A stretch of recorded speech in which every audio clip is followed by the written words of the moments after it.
What's up, YouTube? It's Anthony from Meineke, Cinnaminson. This is a 2017 Honda Civic that was towed into my shop from the dealership.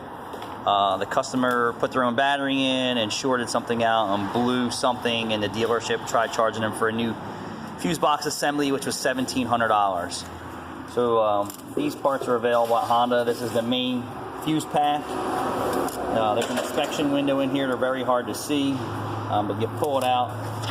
And if you look at this area right here, it shows where it's blown, and you can see right there, I'll try and get in close enough, that the contact right there that goes to there is blown.